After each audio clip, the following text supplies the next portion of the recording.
bawal lumabas. Bawal makihalubilo. Napaka-higpit nila sa bagay na yun. Kaya yung paglabas pa lang ng lugar o ng bahay nila ay mabigat na gawain na. Lalo pa kung makikipagsiksikan siya.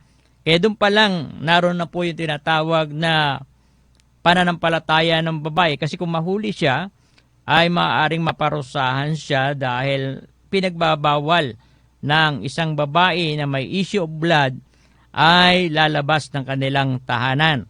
Bawal na bawal yun sa kanilang kapanahunan. At ito, siksikan ang tao na lumalapit sa Panginoon pero hindi niya inalintana o pinansin ang sasabihin ng sino man. Ang mahalaga, siya'y makalapit sa Panginoon kasi 12 years na siya'y pinapahirapan ng kanyang tinatawag na karamdaman, issue of blood. Ibig sabihin, pagdurugo. Hindi tumitigil yung kanyang pagdurugo at naubos na yung kanyang naipon.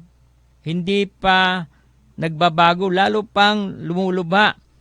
Kaya nagtiwala siya sa pangako na ang Diyos ay nagpapagali. Kaya sabi dito, planong paglapit, nakipagsiksikan siya. Mayroon siyang matibay na determinasyon kasi mahirap yung kanyang pakiramdam. Hindi tayo babae. Babae lang nakakaalam ng kalagayan ng may issue of blood. Pero kung ating pag-aaralan na ikaw ay mayroong issue of blood sa karamihan ng mga tao, mahirap po yun. Pero ganun pa man, siya po ay nakipagsiksikan at siya po ay may matibay na determinasyon na makalapit sa Panginoon. Kaya sabi sa Matthew 6:33, "But seek ye first the kingdom of God and His righteousness, and all these things shall be added unto you." Kaya sabi dito, may matibay siyang determinasyon na kung kilala natin ang Panginoon, dapat may determinasyon tayong sumamba sa Diyos. Pero paano ka sasamba kung ikaw ay hiwalay nga sa Diyos? Paano ka sasamba kung hindi mo kilala ang Diyos? Kaya dapat kilala natin ang Diyos. At kung kilala mo na ang Diyos at anak ka na ng Diyos, dapat sambahin ayon sa pamamantayan na ginusto ng Diyos. At yun po ay sa John chapter 4 verse 23 to 24. Ang Diyos ay Espiritu at ang mga sumasamba sa Diyos ay kinakailangan sambahin siya sa Espiritu at katotohanan. Kaya kapag tinanggap niyo si Jesus Christ bilang tagapagligtas, yung Holy Spirit ay mananahan. Kaya yung Espiritu ng Diyos at ang Espiritu natin ay nag-uugnay. Sabi po doon sa Romans chapter 8 verse 16. Ang Espiritu na mula sa Diyos at ang ating Espiritu ay nagkakaugnay na nagpapatotoo na tayo'y mga anak ng Diyos at tagapagmana ng Diyos. Kaya nakakatawag tayo ng Aba, Ama. Kaya dito yung babae, makikita po natin yung matibay niyang determinasyon na kahit na may mga hadlang, hindi siya nahadlangan. Kaya kung tinanggap niyo po si Kristo, hahanapin niyo po yung nagtuturo ng tama at lalapit kayo ng tama sa Panginoon Diyos. Kaya kapag tinanggap niyo si Kristo, sabi sa banal na kasulatan, John 8:31-32, ang katotohanan ay inyong masusumpungan at ang katotohanan ang magpapalaya sa inyo. At ang Holy Spirit ang gagabay. Kaya kapag tinanggap po natin ng totohanan si Jesus Christ, ang Holy Spirit ay titira sa atin at gagabayan tayo sa tamang paglapit sa Diyos. Then, sabi riyan, hindi siya tumigil. Kahit nahihirapan siya, kahit nagbabalyahan, nagtutulakan, alam naman natin, pag maraming mga tao, nagtutulakan yan, talagang papawisan at iba pa. Pero, kahit maraming hadlang sa paglapit ng babae na ito, dahil siya po ay may pananampalataya, hindi siya tumigil. Kaya kung tayo po ay may pananampalataya sa Diyos, totoo ang ating pananampalataya, hindi tayo mahadlangan sa ating paglapit sa Panginoon. Then ikalawa, hawak ng kapangyarihan. Bakit po sinabing hawak ng kapangyarihan? Kasi naniniwala yung babae na oras na mahawakan niya yung laylayan ng damit ng ating Panginoong Kristo. Kasi yung mga kasuotan ng mga Hudyo, alam naman po natin na mahaba ang kanilang kasuotan. Kaya may laylayan. Kaya sabi rito, hawak ng kapangyarihan. Naniniwala yung babae na may issue of blood na kapag nahawakan niya man lang yung dulo man lang ng laylayan ng damit ng ating Panginoong Kristo, siya po ay gagaling. Kahit hindi niya mahawakan ang Panginoong Hesus, kahit hindi niya makausap ang Panginoon, damit lang, sapat na yon. Walang kapangyarihan yung damit ng Panginoon. Ang kapangyarihan ay doon sa pananampalataya ng babae na nakipagsiksikan siya at binaliwala niya na siya'y nababalya, nasisiko, natutulak, at iba pa. Kasi naniniwala siya na once na mahawakan niya ang laylayan ng damit ng Panginoon, siya ay gagaling. Kaya sabi diyan, hawak ng kapangyarihan. Letter A, sabi diyan, nagtiwala siya sa kapangyarihan ng Diyos. Kaya kung tayo po'y nagtitiwala sa kapangyarihan ng Diyos, makikita po natin ang gawa ng Panginoon. Sabi po doon sa Jeremiah 33, verse 3, call unto me, and I will answer thee, and show thee great and mighty things which thou knowest not. Tumawag ka sa akin, sabi ng Panginoon Diyos, at ako ay sasagot at ipakikita sa iyo ang mga dakila at makapangyarihang bagay na hindi mo nalalaman. At itong babae, 12 years na siyang nagpapagamot, naubusan na siya ng pera. At narito dumarating ang Panginoon at punong-puno ng mga tao na nakaharang sa kanya. Pero hindi niya inalintana yon. Nagtiwala siya sa kapangyarihan ng Diyos. At nakita niya yung kapangyarihan ng Diyos. Bakit? Kasi siya ay gumaling.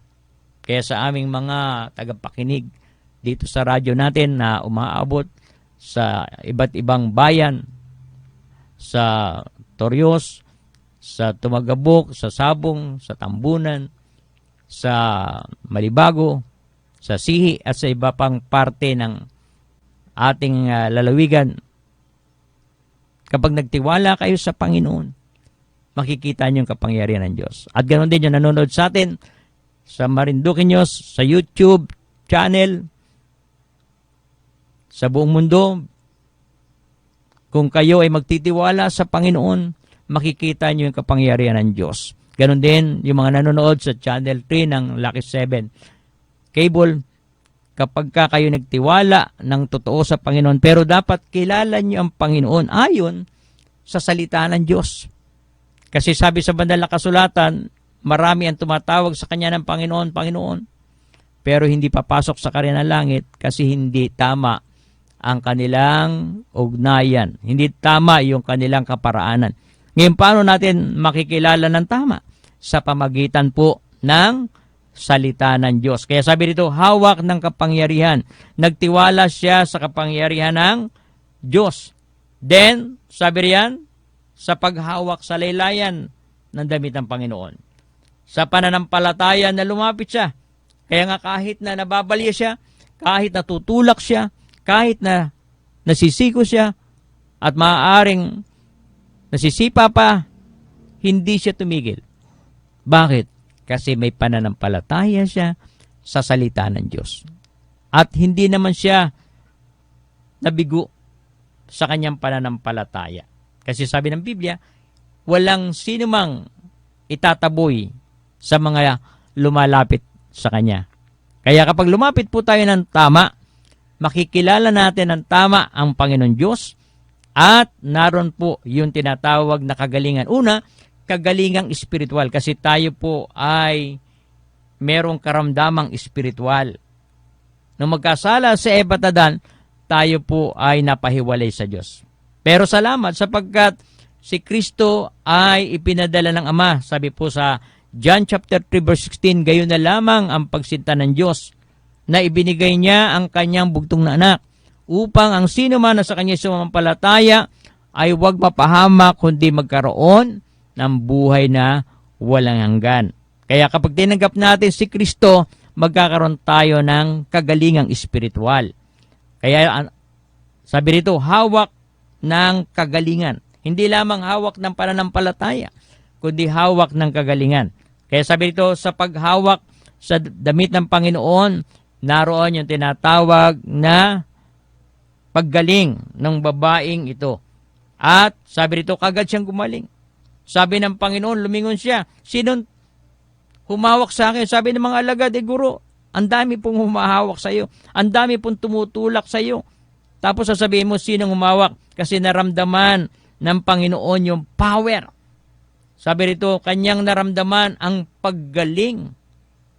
Naramdaman ng babae ang kanyang kagalingan at naramdaman din ng Panginoon na mayroong power na lumabas sa kanya. Kaya kung sa ating buhay, tayo po ay mayroong hawak ng tinatawag na kagalingan sa Panginoon Diyos na mararamdaman po natin yung power of the Holy Spirit. Mararamdaman natin ang kanyang pagkilos sa buhay natin. Kaya narito naramdaman ng Panginoon yung power of virtue na lumabas sa kanya. Then pang-apat, sabi rito, hawak ng kapayapaan. Matagal na panahon na yung babae ay naguguluhan. Napupuno siya ng pag-alala. Napupuno siya ng pagkatakot. Napupuno siya ng alalahanin sa buhay. Pero napalitan dahil sa hawak ng kapayapaan. Nung nahawakan niya ang laylayan ng damit ng Panginoon, naging payapa ang kanyang kaisipan. Kaya kapag tayo po ay tumanggap ng tama sa Panginoon Kristo, magkakaroon tayo ng tunay na kapayapaan. John 14:27. Ang kapayapaan na iniiwan ko sa inyo. Sabi ng Panginoon bago siya umalis sa mundong ito, nagbili na siya. Sabi ron, ang kapayapaan na iniiwan ko sa inyo ay iba sa kapayapaan ng salbutan. Kaya yung babae na nakahawak sa laylayan ng Panginoon, hindi lamang siya gumaling, kundi nakasumpong siya ng tunay na kapayapaan. Kapayapaan ng isipan. Kapayapaan mula sa gastusin. Kapayapaan kasi siya ay gumaling. Kaya marami po tayong mapapakinabang kung tayo po'y lalapit ng tama sa Diyos. Meron ka ng kagalingan, meron ka pang kapayapaan. Kaya sa aming mga tagapanood sa YouTube, tagapakinig sa radyo natin, buwak, na naabot nito sa iba't ibang bayan, lumapit po tayo sa Panginoon. Nang tamang paglapit at sa pamagitan po ng Word of God, doon po tayo makakalapit ng tama. Inyo po subaybayan itong ating programa every Saturday, 11 a.m. At kuminsan, pag brownout, ginagawa po nating Friday ang ating programa. Kaya kung walang brownout, regular programming po tayo ng alas 11. Kaya mahalaga po na tayo ay nagtitiwala sa Panginoon ng tamang pagkilala at yun po sa pamagitan ng Word of God. Binanggit po natin kayo na Romans 10:17, ang pananampalataya ay nagmumula sa pakikinig at yun ay sa pakikinig ng salita ng Diyos. At yung pinag-aralan namin sa squadding, sa Team PD at iba pang mga Bible study natin, ang pinag-aralan namin nitong nakaraang linggo ay pinamagatang ang tunay na umiibig sa Diyos ay sinusunod ang salita ng Diyos. John 14:21-24. Nasabi ron, He that hath my commandment and keepeth them, he it is that loveth me, and he that loveth me shall be loved of my Father, and I will love him, and will manifest myself to him. Ang Diyos ay magpapakilala. Hindi natin nakikita ang Diyos sapagkat Espiritu. Katulad din ng hangin. Hindi natin nakikita ang hangin pero naniniwala tayong humahangin kasi gumagalaw yung mga dahon at nararamdaman ng ating balat pero hindi natin nakikita ang hangin. Ganon din po ang Panginoon Diyos. Hindi natin nakikita ang Diyos, pero nakikita natin kung paano siya nagpapagaling. Kaya kung sa oras na ito may karamdaman kang iniinda, marami ka na nagastos, lumapit ka sa Panginoon. At kung hindi pa maliwanag sa iyo, ini-invite kita sa Solid Rock Bible Baptist Church sa Tampus, Buwak, Marinduque, na para madagdagan pa ang iyong kaalaman, every Sunday, 9:30 hanggang 12. Kaya doon sa mga may karamdaman na gusto nyo pang makarinig ng salita ng Diyos, ang Diyos ang magpapagaling sa inyo, hindi tayo. Hindi tayo faith healer. Tayo po ay mangangaral ng salita ng Diyos. Pero ang pananampalataya ay nanggagaling sa pakikinig. Kaya kung kayo po ay makikinig ng salita ng Diyos at magkakaroon kayo ng tamang pananampalataya, katulad ng babaeng ito na 12 years na siyang may issue of blood, ginagambala siya, hindi siya halos makatulog at namamayat dahil sa kaiisip at iba pang mga gastusin. Naubos na yung kanyang mga pinaghirapan, pero hindi pa rin siya gumagaling at lalo pang lumulubha. Pero nung marinig niya na si Kristo ay dumarating, kahit siksikan ang tao, siya po ay nakalapit sapagkat meron po siyang pananampalataya. Kaya mahalaga po na tayo ay nananampalataya sa Panginoon base sa kanyang salita. Kaya kung wala po yung salita ng Diyos, ang tawag po doon paniniwala. At ang paniniwala, wala pong basihan. Itong babae, hindi po siya sa paniniwala nagbase. Nagbase po yung babae doon sa kanyang napakinggan. Oral Word of God ang napakinggan niya, hindi written Word of God. Kaya nung mabalitaan niya na si Jesus Christ ay parating, hindi naging hadlang yung maraming mga tao na nakaharang. Hindi naging hadlang yung kanyang issue of blood na bawal lumabas. At siyempre, mahirap yung kanyang kalagayan o nararamdaman sapagkat merong dugo na naroon sa kanyang katawan na mahirap para sa isang babae yon. Pero hindi naging hadlang kasi nagtitiwala siya na siya gagaling kapag nalapitan niya ang Panginoon at nahawakan man lang ang laylayan ng damit ng Panginoon. Kaya doon sa aming mga tagapakinig, maaring binabagabag kayo, maaring marami kayong problema, maaring marami kayong pagsubok, maaring nawawalan ka na ng pag-asa, pero napakinggan mo yung salita ng Diyos ngayong umaga. Huwag mo sayangin ang pagkakataon. Lumapit ka sa Diyos sa panalangin. Kaya sa umagang ito, mahalaga po na tayo ay lumalapit sa Panginoon. Kaya tayo po ay manalangin sumandali sa oras na ito. Dakilang Diyos na makapangyarihan sa lahat, salamat po sa mga salita mo na aming napag-aralan. Sa mga tagapakinig namin na may karamdaman, ikaw po ang humipo at magpagaling sa kanila. Sa mga nabibigatan dahil sa mga pagsubok at problema ng buhay, tulungan mo sila. At patuloy na inilalapit namin sa iyo ang aming bansa, ang aming Pangulo, ang aming Governor, ang aming Vice Governor, ganon din po ang aming Congressman, Mayor, at patuloy na ikaw, Diyos, ang manguna sa aming lalawigan ng Marinduque. At ganon din po, ipinapanalangin din namin ng Diyos ang aming mga tagapakinig, hindi lamang dito sa Marinduque, kundi sa buong bansa ng Pilipinas at sa buong mundo na aabot ng programang ito. Ang lahat ng ito ay amin dalangin sa matamis na pangalan ni Kristo Jesus. Amen. At sa ating mga pagbati, mga kaibigan natin sa US, sila Pastor John Rodrigo, ganon din binabati rin natin Pastor Gentry, ganon din binabati rin natin sila Sister Olive, si Tricia, at ganoon din si TJ. Binabati rin natin ang iba pa nating mga kaibigan diyan sa US. Ganoon din sa Canada, sila Pastor Vincent, Pastor Arnold Mercado. Ganoon din sa Australia, sila Brother Roderick at Sister Lenny.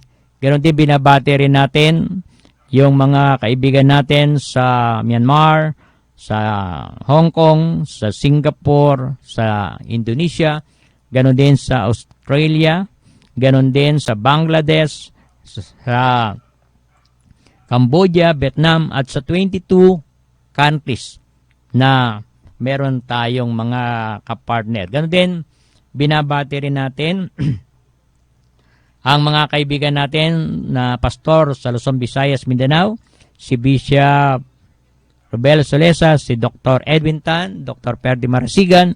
Binabati rin natin si Pastor Ansel ng Project 8 Bible Baptist Church. Ganon din si Pastor Dante, si Pastor Paulo Malabanan.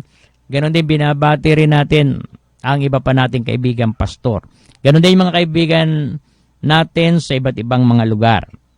Ganon din binabati ko rin si Ate Raquel, si Kuya Jimmy, si Ate Babe, si Elizabeth, si Chel, si Nunoy, si Susan, si Clark, si Blaine, si Jam, at si Oliver. Ganon din si Ate Alice, si Ate Annie, si Ingo, si Eleanor, si Jefferson, at si Emily. Binabati rin natin, una sa lahat, ang aking may bahay, Sister Jenny, si Jemima, si Joy, si Jaylin, si Jabez, si Sia, si Ian. Ganon din, binabati rin natin si Pard, si Richard, si Ledor, si Argel, si Cristel, at si Kim. Binabati rin natin ang lahat ng member ng Solid Rock Bible Baptist Church. Binabati rin natin ang lahat ng mga kaibigan natin pastor sa buong Marinduque. Ganon din si PD, si Colonel Arthur A. Salida.